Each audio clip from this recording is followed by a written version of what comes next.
മണിയൂർ തെരു ഗണപതി ക്ഷേത്രോത്സവത്തിനെത്തിയപ്പോൾ അവിടെയുണ്ടായിരുന്ന വിശ്വാസികൾ ഹൃദ്യമായാണ് സ്വീകരിച്ചതെന്നും നല്ല നിലയിലാണ് പെരുമാറിയതെന്നും യു.ഡി.എഫ് സ്ഥാനാർത്ഥി പാറക്കൽ അബ്ദുള്ള പറഞ്ഞു. വാർത്തകൾ കണ്ടപ്പോൾ ഞെട്ടിപ്പോയെന്നും അവിടെ വെച്ച് ആരും ആരെയും കയ്യേറ്റം ചെയ്തതായി ശ്രദ്ധയിൽപ്പെട്ടിട്ടില്ലെന്നും പാറക്കൽ അബ്ദുള്ള പറഞ്ഞു. പത്രത്തിൽ ചാനലിലൊക്കെ കണ്ടപ്പോൾ എനിക്ക് നൽകുന്നത് എന്താ സംഭവിച്ചത്? ഇന്ന് രാവിലെ പത്രം എടുത്ത് നോക്കുമ്പോൾ ദേശാഭിമാനി വലിയ വാർത്ത, മറ്റു പത്രങ്ങളിലൊക്കെ വാർത്തയുണ്ട്. എന്നാൽ അങ്ങനെ ഞാൻ ഇന്നലെ 12:30 മണി മുതൽ ഞാൻ അവിടെ പല ഭാഗങ്ങളിൽ നിന്നായി ഈ എളുന്നിര വരവ് വരികയാണ്. ഒരുപാട് സംഘങ്ങളുണ്ട് പല പ്രദേശങ്ങളിൽ. അതിന്റെ ഒരു ആചാരാനുഷ്ഠാനമൊക്കെ അങ്ങനെയാണ്. അപ്പൊ എന്നോട് അവിടുത്തെ യു.ഡി.എഫിന്റെ പ്രവർത്തകന്മാർ പറഞ്ഞു, മിക്കവാറും വരുന്ന ജാഥയൊക്കെ റോട്ടിൽ വെച്ച് സ്വീകരിക്കണം. അങ്ങനെ റോട്ടിൽ വെച്ച് തന്നെ സ്വീകരിച്ചു പല സംഘങ്ങളും. അത് കഴിഞ്ഞ് ഞാൻ ക്ഷേത്രത്തിലേക്ക് പോകുമ്പോൾ കുറ്റ്യാടിയിൽ തെരഞ്ഞെടുപ്പിന് കെട്ടിവെക്കാനുള്ള തുക കേളോത്ത് അഹമ്മദ് സാഹിബ് ട്രസ്റ്റിൽ നിന്ന് സ്വീകരിച്ച ശേഷം സംസാരിക്കുകയായിരുന്നു പാറക്കൽ അബ്ദുള്ള.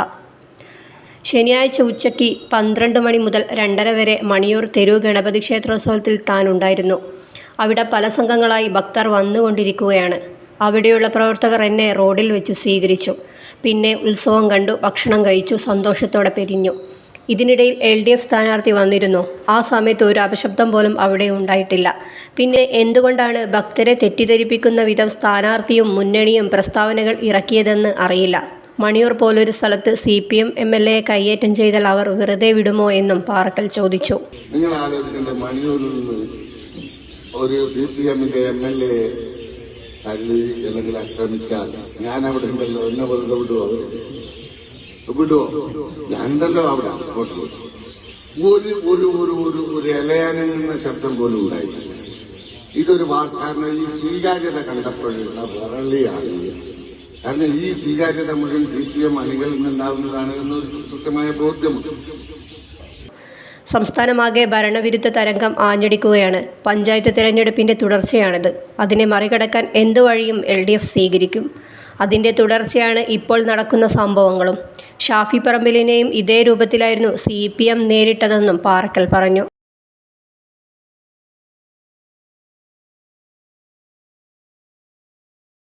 SSLC യോഗ്യതയുള്ളവർക്ക് 1 വർഷം കൊണ്ട് ടീച്ചറാകാം. സർക്കാർ, മാനേജ്മെന്റ്, ഇംഗ്ലീഷ് മീഡിയം എന്നിവയിൽ ജോലി നേടുവാനുള്ള അംഗീകൃത കോഴ്സായ മോണ്ടിസറി ടീച്ചേഴ്സ് ട്രെയിനിംഗ് കോഴ്സ് MTTC-യിലേക്ക് അഡ്മിഷൻ ആരംഭിച്ചിരിക്കുന്നു. കോഴ്സിന്റെ പ്രത്യേകതകൾ: ജില്ലയിൽ ഉന്നത നിലവാരമുള്ള സ്കൂളുകളിൽ ട്രെയിനിംഗ് നൽകുന്നു. പരിചയസമ്പന്നരായ അധ്യാപകരുടെ മേൽനോട്ടത്തിൽ മികച്ച പരിശീലനം.